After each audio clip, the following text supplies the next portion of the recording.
online guests as well. I'm Chris Kleindienst. I own Bookbank Books, and I'm really grateful to see all of you here. I'm grateful that we're still here. We're here because of you. As you probably know, the supporting locally owned businesses and for our purposes, bookstores is vitally important to the economy of your whole community. That's how we get things like a tax base for first responders and such. And independent bookstores, independent businesses are actually the largest employers in the country. And our money gets plowed back into our community at a rate almost 3 times that of remotely owned behemoths.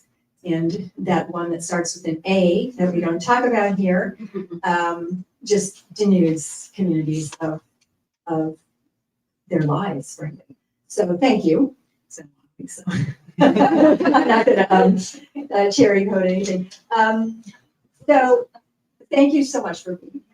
And I'm super excited about this because I've known Sarah for a very long time, decades. And I got to hear Sarah talk a little bit earlier today, and I said repeatedly to you in the car that Sarah makes the most sense of anyone.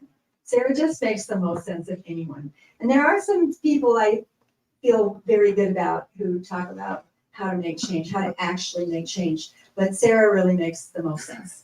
And if you've not heard her before, you are in for a treat. And of course, with Maxie, it's going to be a really fabulous conversation, and you'll have time for questions after.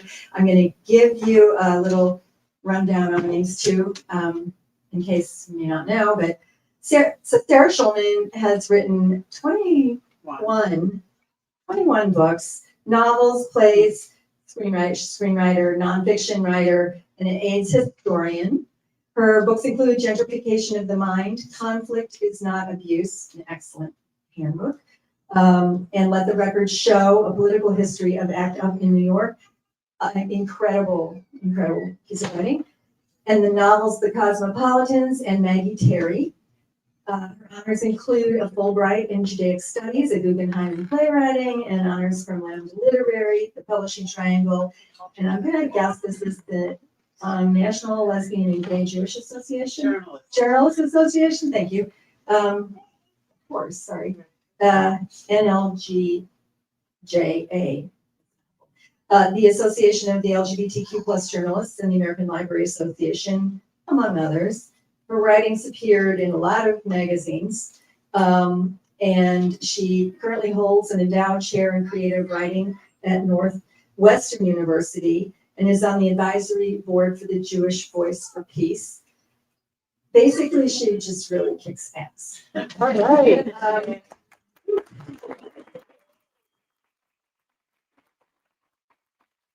Locally, we have another speaker, Max Glamour, who's a non-binary, multidisciplinary artist and community organizer based right here, known as the Demon Queen of Polka and Baklava.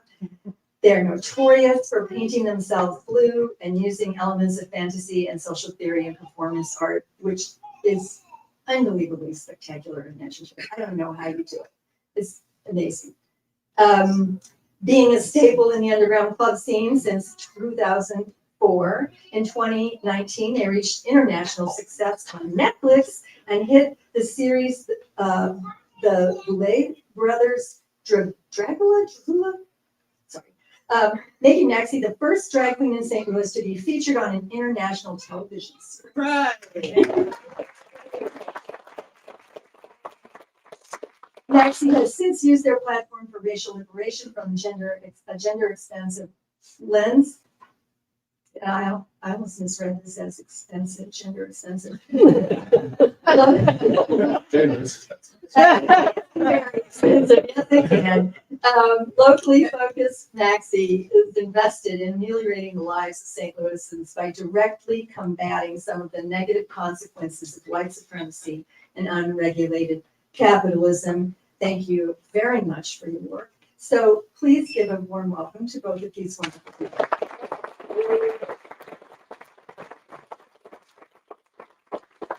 Thank you so much for coming. Thank you, Maxie. Thank you, Chris.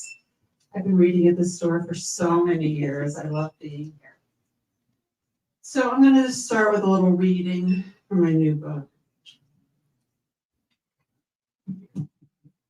The Zone of Interest. I'm reading my Twitter, now X. I have two frantic feeds, neither of which knows the other exists. One is a devoted multitude of posts about the Tony Awards of 2024, holding that evening on television. Counterposed that same evening is an international multi-language, devastated, angry, desperate feed about ongoing shattering of lives and futures in Gaza. These two conversations never seem to meet. I keep checking the posts about the Tony Awards to see if anyone says anything concerning the world or even our own nation. Finally, one winner calls for more arts funding. He says it is a requirement for civilized society. But a few months before the Oscars, it was a little different. The winner in the category of international feature film was The Zone of Interest, a co-production of the UK, Poland, and the United States.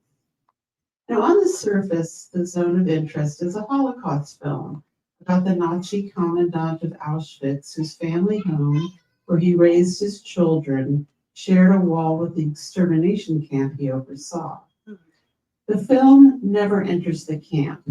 We see the smoke, we hear some sounds, but the point of view lies strictly with the Nazi family on this side of the wall. On this side of the wall, they have a swimming pool, while the invisible people on the other side have no food. The people on this side eat healthy, opulent meals. They give their children expensive presents. We never see the others, but we know they are being exterminated. Had the Zone of Interest functioned only on the level of this story I just described, it would have been an exquisitely executed retread of information we already know and are in some ways comfortably familiar with. But there is a unique experience to watching this film, that wall. After a while, as we watch, the past and present resonate, and then they begin to merge. But all the transformation takes place inside us, the viewers. The film's narrative stays in the past, but its meaning engulfs the present. That wall becomes the Israeli separation wall, where one side fills swimming pools, while on the other side, Palestinians have no water. One side controls the other while tucking their children into sleep in comfortable beds, and now that side is eliminating the other. The winner, director and writer Jonathan Glazer, then takes this moment of personal recognition and almost trembling, not with happiness but with fear, he makes the following statement, quote, "All our choices were made to reflect and confront us in the present, not to say, look what they did then. Rather, look what we do now." Our film shows where dehumanization leads at its worst. It's shaped all of our past and present. Right now, we stand here as men who refute their Jewishness and the Holocaust being hijacked by an occupation which has led to conflict for so many innocent people. Whether the victims of October the 7th in Israel or the ongoing attack on Gaza, all the victims of this dehumanization, how do we resist? End quote. Now, in many ways, his is a modest statement that the intense violence, murder, and cultural destruction that Jews experienced historically by Nazis produced the violence against Palestinians that Israel is committing today. Well, that is a well-known interpretation of the cycle of violence. It's a frequent explanation of the current cataclysm, one that equates Israeli and Palestinian suffering. Glazer's work had already made this statement. He wasn't coming to the stage like many predecessors, winning for repetitive, familiar content, awkwardly squeezing in some unrelated political comment after thanking their agents. But I wondered if the people in the film industry who voted for him fully realized what the film was actually about, how intentional the dual meaning. I wonder how many of them thought it was only about the victimization of the Jews and not also about the victimization by us. I wondered if there were people out there who thought The Zone of Interest was a sensitive, gorgeous, searing film only about bad Nazis and for us. Of course, he had to be punished for being one of the few public figures to speak the simple truth on American television. The truth that the entertainment and media industries have so studiously avoided that it sounded strange. That was March 10th, 2024. On March 18th, over 1,000 Jewish creatives and professionals signed their names to a public denunciation of Jonathan Glazer. Signers included powerful actors, directors, producers. They wrote, quote, "The use of words like occupation to describe an indigenous Jewish people defending a homeland that dates back thousands of years and has been recognized as a state by the United Nations distorts history," end quote. The United Nations does recognize the state of Israel, and it also recognizes that Israel has occupied Palestinian land. To quote from the UN official document, The Question of Palestine, quote, "In the 1967 war, Israel occupied the Gaza Strip, the West Bank, and East Jerusalem," end quote. I was surprised that so many powerful and intelligent people's first objection was to Glazer stating the globally recognized and simple fact that Israel has militarily occupied land where Palestinians currently live or formerly lived before they were militarily displaced. It is irrefutable that Palestinians' lives are controlled by Israel and they are occupied. I would have expected the signers to justify that occupation, not to claim that it doesn't exist. Equally peculiar is that so many worldly and in many cases secular people would use biblical justification for Jewish dominance of land that is inhabited by more than one people. Yes, it is certainly true that there have been Arab Jews coexisting with Arab Muslims, Arab Christians, and Druze throughout different empires and collective histories. Jews were an integrated part of the Arab world before the current created false binary of Jews versus Arabs. 40 to 50% of Jews in Israel are of Arab origin, from a range of nations, including Iraq, Yemen, Egypt, Morocco, and Palestine. And so Arab Jews were among the range of peoples indigenous to the region. But for over 1,000 people who have significant roles in the corporate creation of American art and entertainment, to think that Jews are the only indigenous people to that area, or that European Jews are indigenous to the Middle East, well, it simply doesn't make any sense. Their letter further stated that these 1,000 Jews believe that Glazer's statement, quote, "gives credence to the modern blood libel that fuels a growing anti-Jewish hatred around the world," end quote. Blood libel is an anti-Semitic claim originating in the Middle Ages, falsely accusing Jews of vampirishly using the blood of Christian children to make Passover matzah. It is pretty crazy that so many people were willing to sign a letter interpreting Glazer's call for an end to using the Holocaust to justify murdering Palestinians as the same as him saying that Jews kill Christian children to make matzah. Medieval Jews, who were a vulnerable and often blamed minority, did not kill Christian children, but the 1,000 signers are betraying an unconscious association because Israelis with American money are killing children daily and in large numbers. A few months later, I'm sitting in LA across the table from an old friend who works in the entertainment business. She is so upset about Israel's violence in Gaza. She is devastated. She looks around to make sure no one in the restaurant can hear her criticize Israel. She won't sign anything. She won't say anything in public. It could hurt her professionally. And this is a common response from many people in entertainment. They're afraid to say what they believe to be true because of the 1,000 people who signed their names and the thousands more who did not sign but feel the same way. My feeling is that yes, doors will close, but those people don't control everything. Other doors will open.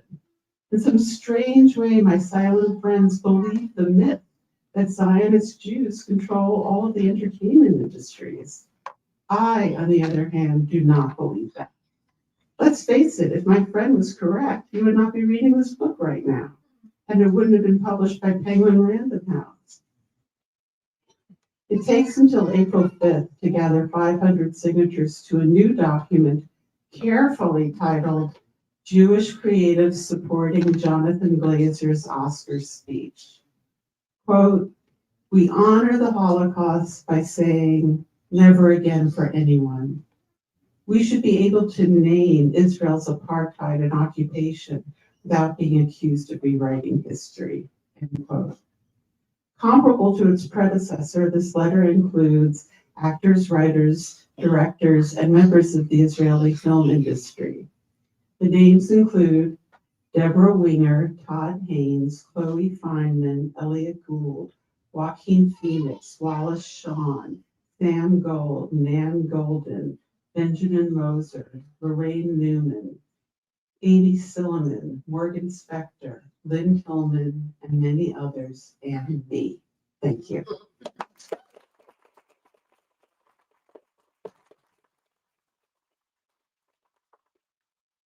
Okay, Nancy. Hi, Hi. I'm so excited to be here. This is really amazing. I didn't actually know how much of a big deal it was until I saw books, books, and books, and interviews on long history. So thank you so much for coming. Thank you. Okay, so my first question is, a lot of times we think about solidarity, and we think it is something that we don't have to sacrifice. We romanticize solidarity in this component where we abstract the person. The subaltern isn't within the space, and they're just a theoretical component. In that romanticization, in your book, how do you think that we can disrupt that romanticization and really take solidarity to be a interpersonal alignment? Thank you. So the purpose of the book is to make solidarity more doable. And my approach is to strip away concepts of heroism and perfection. First of all, those things are not real in the first place, and they just become obstructions to moving forward. Now, in the old days, there was a concept of solidarity that was horizontal, right? The idea is that you have the workers in the shop and there's the boss. And if the workers will organize, they can get better working conditions from the boss. But today, many of the bosses are global conglomerates, right? I mean, like yesterday was announced the Starbucks strike. I hope no one here is nice. But because of the power of who owns industry, horizontal solidarity may not be enough sometimes. And so I'm identifying other groups of people that need to come in. And the two that I'm thinking of, one are bystanders. That's to say, people who are not implicated, but they know that there's an injustice. And the other are conflicted perpetrators, like myself, like people who are in Jewish Voice for Peace. The mass murder is taking place in our name.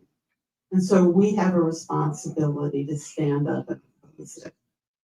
But this new configuration means that these solidarity relationships are rooted in inequality. And so the idea that you could just go forward into these relationships and never make a mistake is impossible. So I think, that solidarity becomes a way of life. And part of that way of life is constant self-criticism, seeing what you're doing wrong, listening, and changing in order to build the relationships that set the basis for the infrastructure of the future.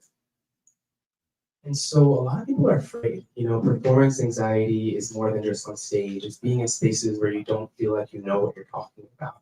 So a lot of people, there's a barricade to being an ally, to being standing in solidarity because they don't want to fuck up. Sorry. And so for people trying to enter spaces, how can we help them cope with this anxiety of being a bad ally? Well, the first thing is that we have to acknowledge we're living in the middle of a fascist cataclysm, and it's not going away tomorrow. So we know that there's lots of risks to solidarity. There's the risk of making a mistake, but I'm hoping we can all understand that we all have to make mistakes. But the risks are much bigger than that. I mean, people are being deported and fired for their social media posts. So standing up, there's a lot at stake. You can lose your job, you can lose your access, you can get stigmatized, you can be deported, you could be like Rachel Corrie and lose your life. However, we also know what happens if we do nothing. And that's where we are right now. Because your integrity is the only thing you can control. And so we have to strive for some kind of internal coherence. Otherwise, they own us. I mean, I just think that, to think that by us entering into solidarity, we're going to fix it right away is a supremacy thought. Because things are so dire.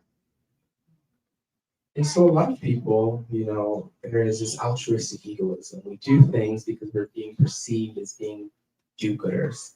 A lot of people show up in solidarity either at the last moment or through empty rhetoric. And so when we're looking at that, how can you see that social media is intensifying this fantasy of solidarity? I mean, let me go back a little bit first and then come to that.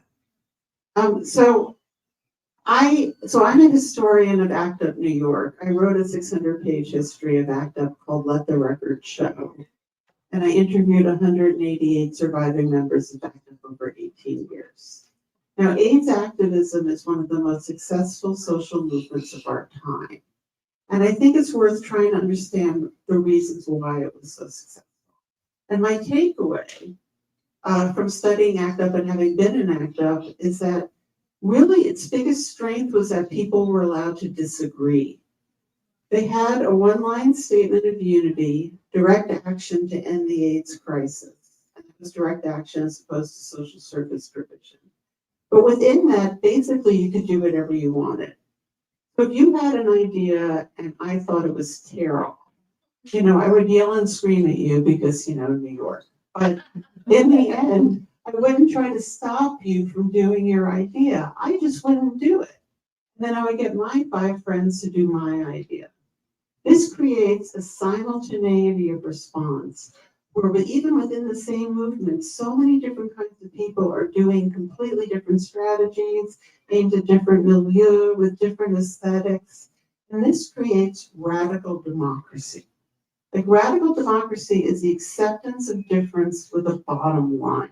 And everybody has their own bottom line. The reason I think that this works is because the opposite model, movements that try to force everybody to agree on one strategy or one analysis, have all failed historically. And the reason they fail is because people are different. And it's like, it sounds simple, but I've been in therapy for 40 years trying to accept that people are different than I wish they were. It's very hard to accept, but people can only be where they're at, right? So real leadership is not about forcing people to be somewhere that they're not. It's about helping people being effective where they're at. Now, the question of social media, I mean, we all have critiques of everything, but for me, X is where I get the most information about Gaza of anywhere. I mean, yes, the Israelis have murdered 265 journalists in Gaza, but people are doing their best to try to communicate what the reality is. And it's so hard to get information. And any technology can be used for good or for evil, right? So I wouldn't blame it on technology. I think we have an incredible opportunity right now because every community in this country is under attack. And the idea that we're all going to agree on an analysis or a strategy is absurd. It's not going to happen. So it gives us the opportunity to be more flexible and more adult, to work with people when we are together with them on what they're doing and to step away when we're not. And a really great example is the Catholic Church. You know, like, I don't agree with the Catholic Church about a lot of things, especially abortion. But Leo is really on the right side of immigration. And in Chicago, I teach at Northwestern, he's sending Catholic priests.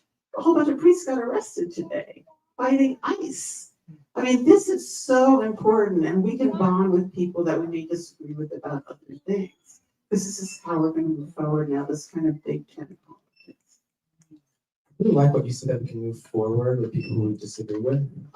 In St. Louis, some of our leading LGBT advocacy organizations have a lot of Zionists. You know, we see CRC is a beautiful congregation, but they preach Zionism in their temples. And so when we're looking at the fact that many progressive Jews are pro-trans, they're progressive except for on Gaza, how do we create coalitions of people who are combative on one end but productive on the other without sacrificing our morals in the middle? Right, great question. Well, so I'm actually on the National Advisory Board of Jewish Voice for Peace, and that's a 35,000 member Jewish anti-Zionist organization that supports the boycott of Israel. And our job is to debate Zionists. Now, I might be in coalition with people who are Zionists, but about other things. When it comes to their Zionism, that is not something that I would stand with.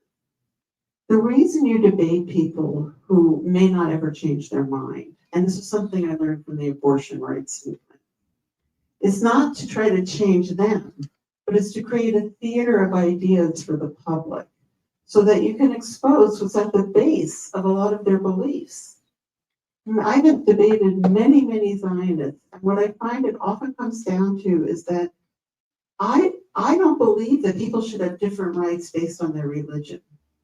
And ultimately, that's what they're arguing for, an apartheid that's based on religion. And as you know, as an American, I was born in 1958, I was brought up with an idea about religious variety that I still hold. So if you can expose that this is the difference, not false historical arguments about being indigenous and all of that, but it's this basic idea that I believe that all human beings, by virtue of being born, deserve equal access and opportunity and expression. And they don't.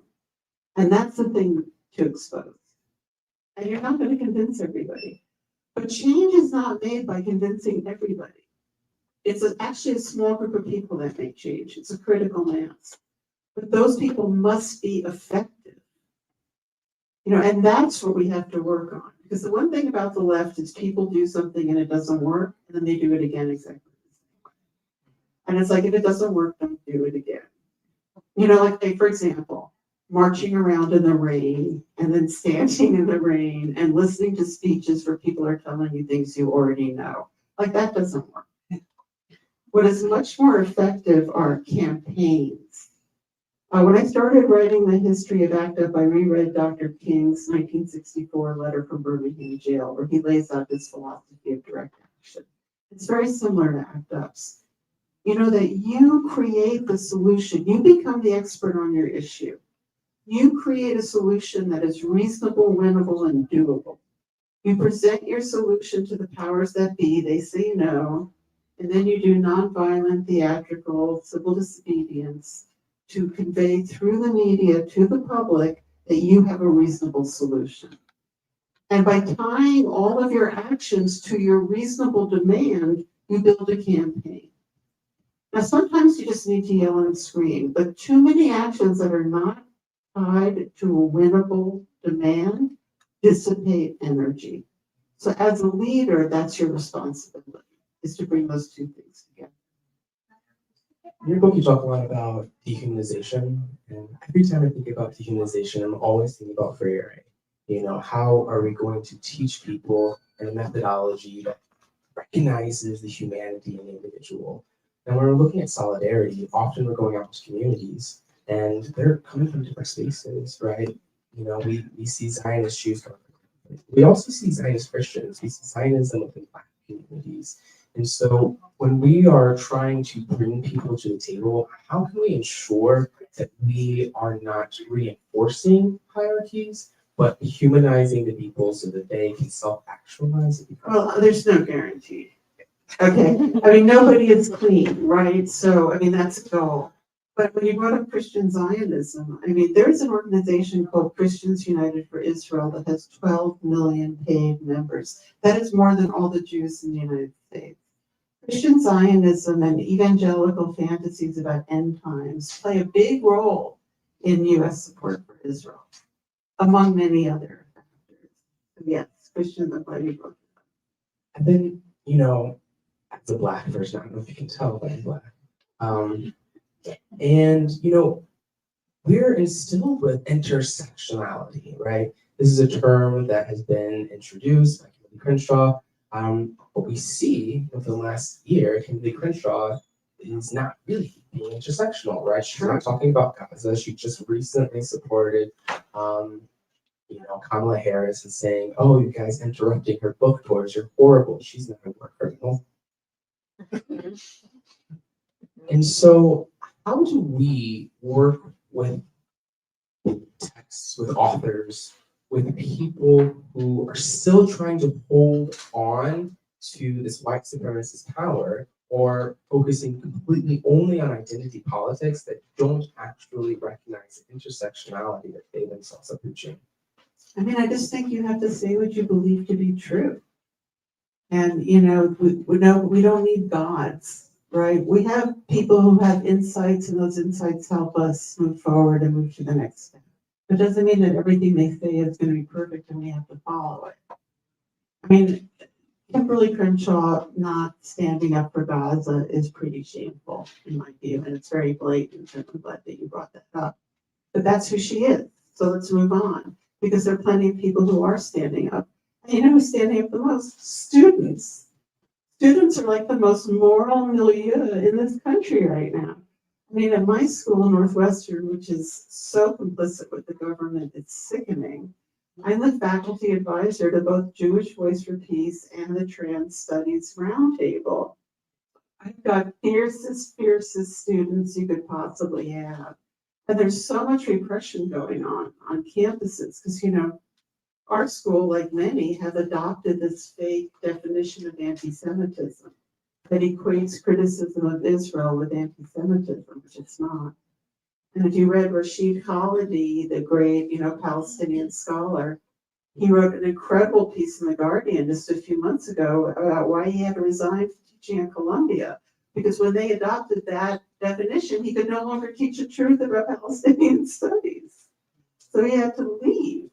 So, the fact that students are standing up in those kind of environments, I will say our faculty voted 99% to not cooperate with the Trump compact, but it doesn't mean that anyone's going to listen to the faculty, because it's the administrative class in this country that is the most complicit. And it kills me to see people resign. Do not resign. To see all those university presidents walking away when they were called to those committees and televised, instead of saying, hey, you know what? Nobody on the Harvard campus is being persecuted because they're Jewish. This is completely untrue. This is a false argument. Nobody says that. They just disappear. Or from museum directorships and things like that. It's very important to fight back, to bring counter charges, to do everything you can, and to not resign. And so I think, a big part of your text is about integrity, right? You said it a couple times today. So when we're trying to maintain, curate, and expand our integrity, there are many people who, within academia, they're afraid, right? There are many people who are undocumented and they're afraid. There are many people whose whole future in front of them, and they're afraid to risk things, to stand in solidarity. And so what do you say to people who agree privately but fear public consequences? Well, I mean, I know many people like that, and I try to have those conversations, but the best thing is to set an example. I mean, I'm an endowed chair tenured professor. I have more job security than anybody in the United States. Now, Maura Finkelstein, who was a tenured professor at Muhlenberg College, got fired for a tweet about Hillel. So there are tenured professors who've been fired. But for the most part, tenured professors have a responsibility to set the standard and stand up and talk back to the government, back to their administrations, and support their students. And more people are, but not enough. And it's true that some people are afraid, but also some people agree with what's happening. You know?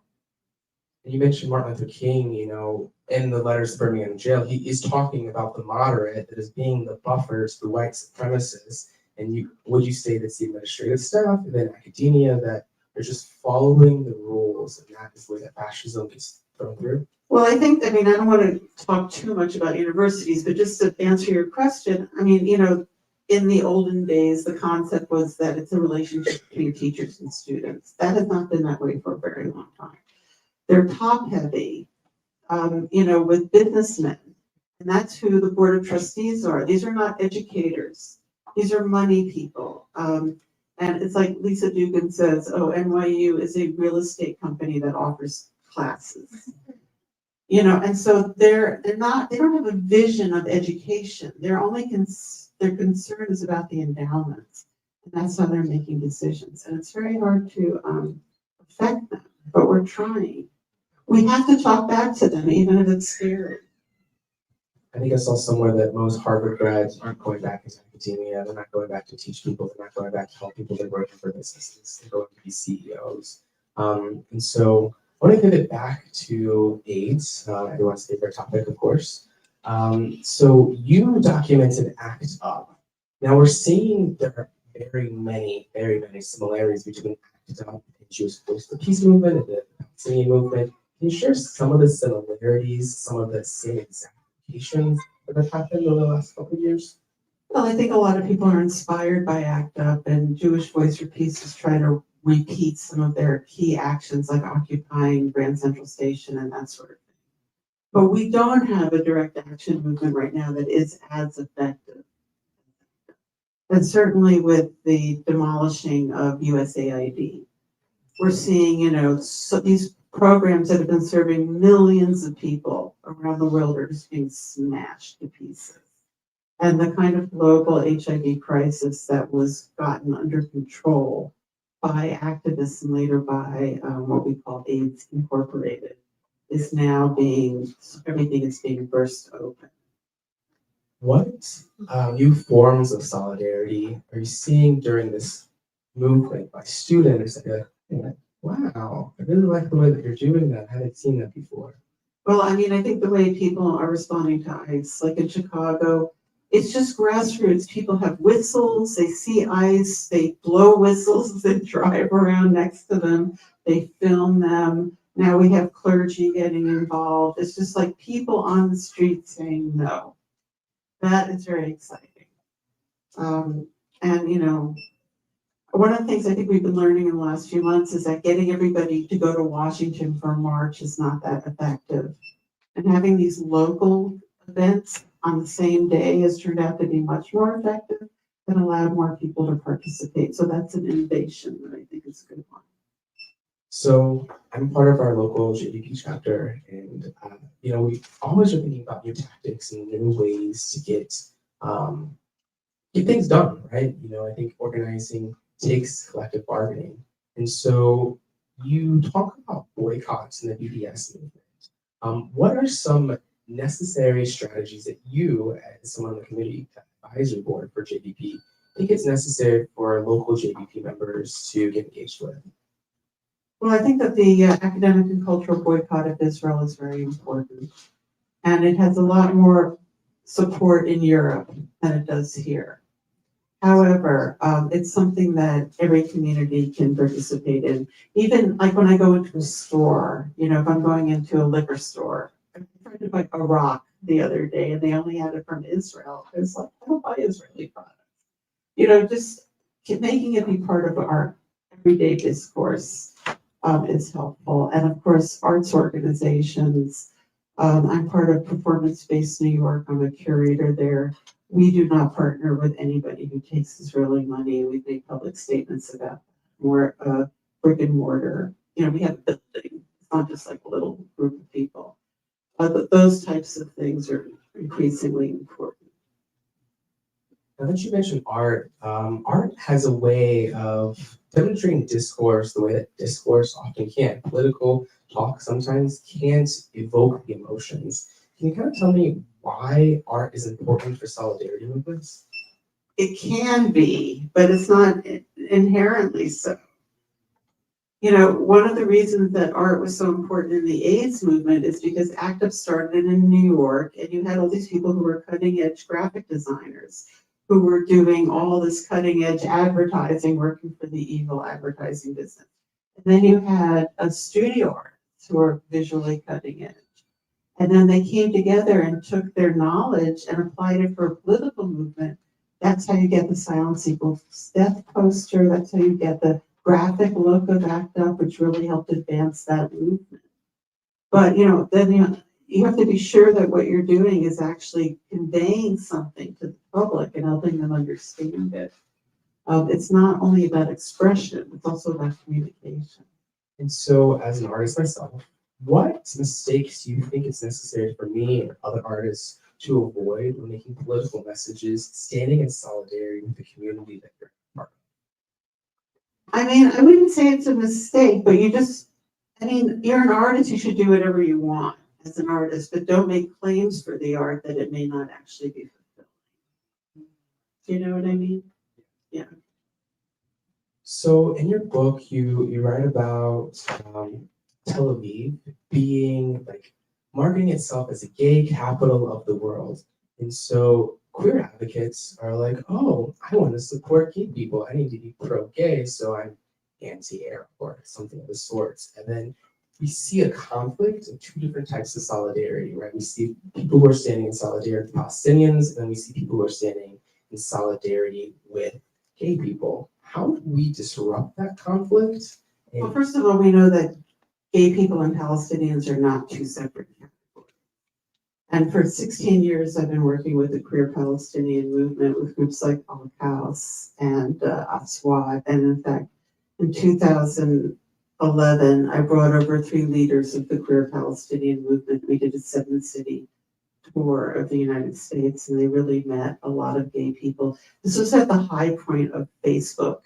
And Facebook was just blowing up about how incredible these people were. And we really got that dialogue going. And, being gay doesn't get you through the separation wall. So what's happened is that there's a concept that if a place has gay culture, it means that it's modernity or that it's a symbol for being free, but that's not true. Israel, and the example of Israel of whitewashing the occupation with gay life, or pinkwashing as we call it, today we're seeing a rise of gay and trans and lesbian fascists. We have Peter Thiel. We have that guy in the Assange or whatever his name is. We have Barry Weiss taking over CBS. The head of the fascist party in Germany is a lesbian. His wife is a woman of color. It's just showing there's nothing inherently progressive about being queer or trans. It's about what kind of human being are you and what positions are you taking and where do you stand in the community. And I think slightly comical, or maybe very comical, I think that we have seen a demonstration of our own fascist dictator being engaged in homosexual activities per released emails, and it's definitely demonstrated that not all gay people are for all people. Right, Caitlyn Jenner was the Pride, the Tel Aviv Pride special brand marshal this year. It's like, wow, she's really falling low. She can fall lower. Now, should we open it up? Yeah. Do you have any questions out there? Disagreement is also welcome. Yeah. So I remember in reading Let the Record Show, just talking about the tumult within the ACT UP movement that sometimes led to the breakup of the organization or leading activists. And so I'm wondering, do you feel in your personal relationships to organizations or communities or activists, or in your documentation, that there's ever a time that you need to leave a community or organization or relationship with an individual activist that you're trying to be in solidarity with? Because our friend is asking about the breakup of ACTA and how do you know when to get out, I guess is what you're asking. You know, when AIDS was first recognized, everybody was on equal footing because there were no treatments, right? So you could be the richest, most powerful person in the world, you would still die of AIDS and you would still suffer. As treatments were developed, more inequality was created because originally, the first treatments were not covered by insurance. So people had to pay out of pocket. We had to win insurance rights. And that was a whole campaign inside ACTA. So eventually, it became a question of who was able to get access to treatments within the organization. And it was a class difference. And so this was one of the things that contributed to the breakup of ACTA. But also there was an emotional issue, which is you can only be surrounded by people suffering and dying for so long without, the stress just really destroying an organization. I mean, our leadership was constantly dying. When AIDS started, I was 23. You're just watching, AIDS death was a terrible thing. And it was just very hard on people. So there's all of that. But there's also that organizations can't last forever. And they just run their course. And that's part of life, and you have to accept that.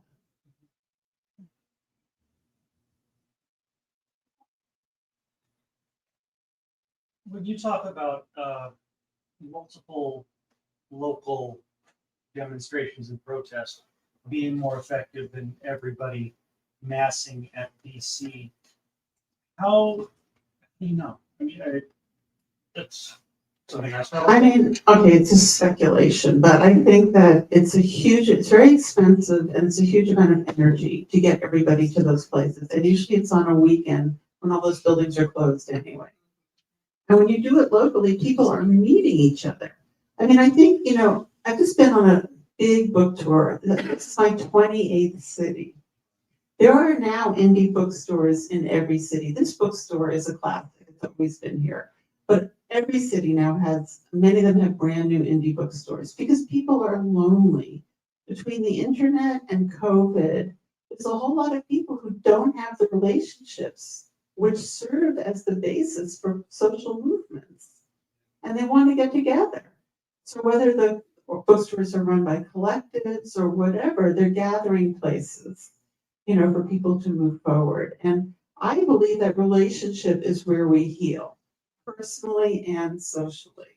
We need in real time experience with each other to build these movements because without caring about each other and understanding what each other's lives are like, we don't know how to go forward. So, and doing local demonstrations is a way of meeting people and building relationships and talking to people and finding like-minded souls. Because one of the surprises of activism is that you get community out of it. And even though there's active people like all of us are now in our 60s, 70s, and 80s, and we're still yelling and screaming at each other and all of that, but we're also totally bonded because we changed the world and we know we saved hundreds of millions of people's lives. And even if we're screaming at each other, we're still connected in a very deep way. And so, having victories together really brings people together. I really like that because it's really hard being an activist and everyone's always fighting. You have a question? Yeah. Child of the 60s, I grew up in both the political world and also kind of the alternative spirituality world and meditation. Those have often been at odds with each other in my experience, opiate of the masses going back to the beginning. But I'm so happy to hear you say that marches in the rain, speaking to what we already know, is not the most effective thing. So when I think of that and defund the police, which has fed just into the right-wing ads totally, and attempts to enforce a one-way of doing things, there's so many things that I see on the left that just suggest to me a mental stuckness. And I'm wondering if meditation do you see that as part of the answer? And if not, how do we get beyond keeping repeating stuff that isn't so wise? I think it's a personal solution and that each person has to find their way. One of the things that's really exciting about Mamdani being elected in New York, and it's exciting on so many fronts, but what it shows is that a large number of people don't want to go back to the way things were before Trump came in. They don't want to go back to the dysfunctional and unjust system that we were all living in before. And they're actually willing to invest in a vision of a world that we really want to live in. And things like childcare and food and housing and transportation. And our mayor, Mamdani just tweeted yesterday, boycott Starbucks. And I was like, yeah, this is because we have the opportunity to imagine the world that we want to live in. And that includes reimagining the role of the police. Defund the police, and we don't have to debate that right now, but the concept was to take money that's being used to incarcerate and hurt people and use that money to find ways to help people and actually solve problems. And I think a lot of people still want that. I feel like there needs to be more compassion somehow. And I'm not sure that the left is aware of that or is ready to use technologies that might help with that. Well, I think a lot of people agree with you, and the left is not one thing. So, I mean, if that's your impulse, you should go with it. I was recently at Planned Parenthood of South Texas. Okay, these people are incredible what they are dealing with, and they're surrounded by lunatics. And there was a group of people who wanted to drop a banner in the Texas state legislature. And then there was another group of people who didn't want to do that. And they were like, you shouldn't do it, you shouldn't do it. And I was saying to the people who didn't want to do it, you are not on the banner committee. You are on the banner committee. So you are on the meditation committee. And you go forward with that. Yes, Chris. Yeah, yes, like, you take what you know and you start there and you do that. I think sometimes what happens with people is that they shut down because the list of things this dumpster fire contains are overwhelming, and it's like you want to do everything and you wind up doing nothing. And if something works for you, do it and share it from your own point of view. But so meditation works for me, but I also think we should defund the police.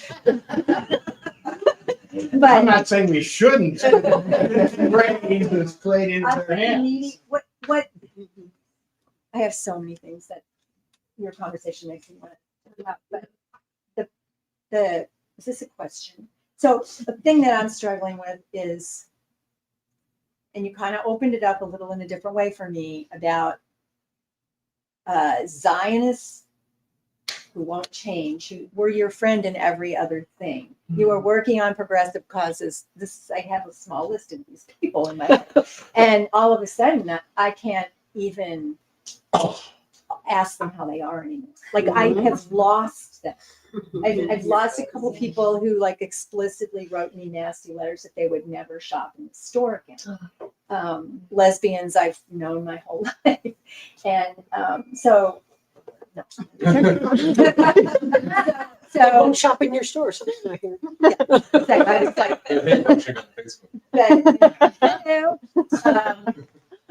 So I have always felt like it's incumbent upon me to try and have a difficult conversation.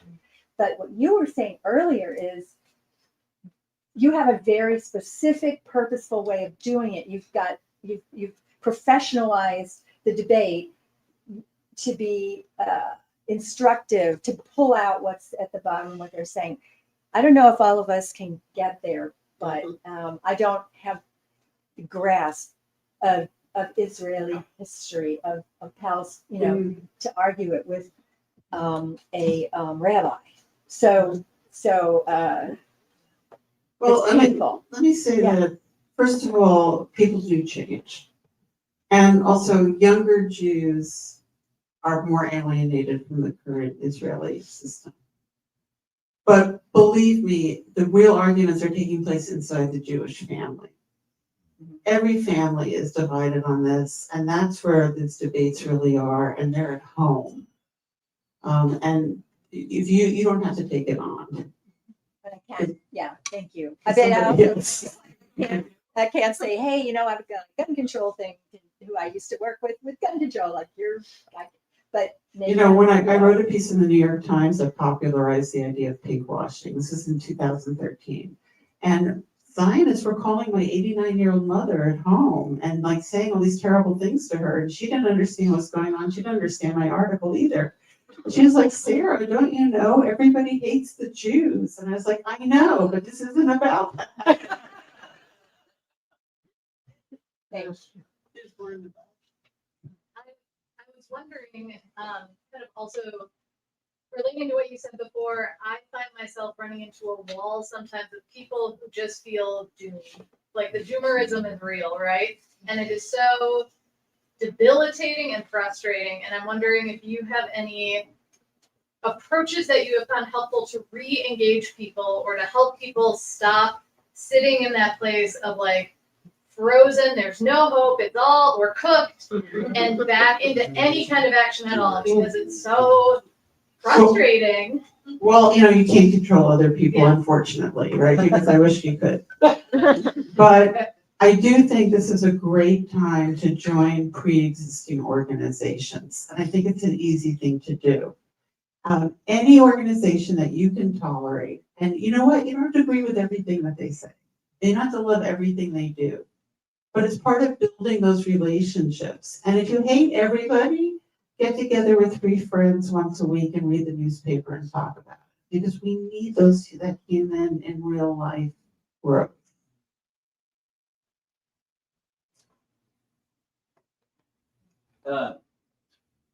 Thank you both so much for everything.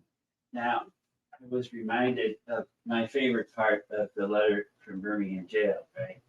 And that was the critique of the white moderate as preferring order to justice. And so this may not be a possibility, but some kind of campaign encouraging a preference for justice to order, right? Could such a thing ever be a possibility? I don't know, maybe do you have an opinion on that? I was watching your interviews about ACT UP, and when you were talking about it, I was like, she's describing anarchism. She's describing non-hierarchical movements that don't have leaders and everyone can do what they need to do to get things done. In my head, that's kind of what I see, but I wasn't alive during the time, so I might be romanticizing it. I think of it more as art than anarchism. But I am an action-oriented person, and ACT UP had no theory of any kind. There was no theoretical debate. Everything was action because people were sick and they needed concrete things, and you had to get them, and you had to figure out the most effective way to get it. And one of the leaders of ACT UP, Maxine Wolf, said, if you go action first, your theory will emerge because you have to make decisions about how to do your action. And so you will cohere your values. But if you go theory first, you get polarized and nothing is at stake. So one thing you talked about earlier today that I want, hopefully you could say this, because it makes me, what you just said makes me think about it. The idea of doing things where you're not, you're expecting the power holder to fix it, but you're not bringing the fix to the thing, and how that comes from it's infantilizing that it's easier to stay victim and sort of blame, and how that gets stuck in not making I active think we talked change. about that a little, but it's interesting, you know, and if you look at the movie United in Anger, that's directed by Jim Hubbard, you can watch it for free on Canopy or YouTube, and he and I co-produced it. It's a history of ACT UP. You see that the person who figured out, so the FDA was taking too long to approve drugs, and people were sick and they needed these experimental drugs. The person who figured out how to do it was a playwright in ACT UP who just sat down and studied the FDA, invented this thing called parallel track, proposed it to Fauci, who ignored him, and then ACT UP went and did an action at the FDA and embarrassed them through the media, and they did parallel track. Because we had the solution and it made sense. Can you have it tell me again? United in Anger. There was a hand back there from a bookstore owner. Brian. I had a question going back to what you were saying about the important and difficult conversations, debates happening inside the home about Zionism. And it reminds me of other difficult conversations that happen intergenerationally about American politics. And I wanted to know what you would say about the choice between insisting on debating your parents, for instance, or not speaking about that topic in order to maintain a relationship. I think it's a personal decision. You know, it's very similar to coming out as gay. I mean, it's not like a lot of Zionists are going, a lot of anti-Zionists are going against their families. You know, and it can cause all kinds of rejection and stuff like that. And you just have to assess for yourself. I think we're good. Thank you. Thank you. Thank you so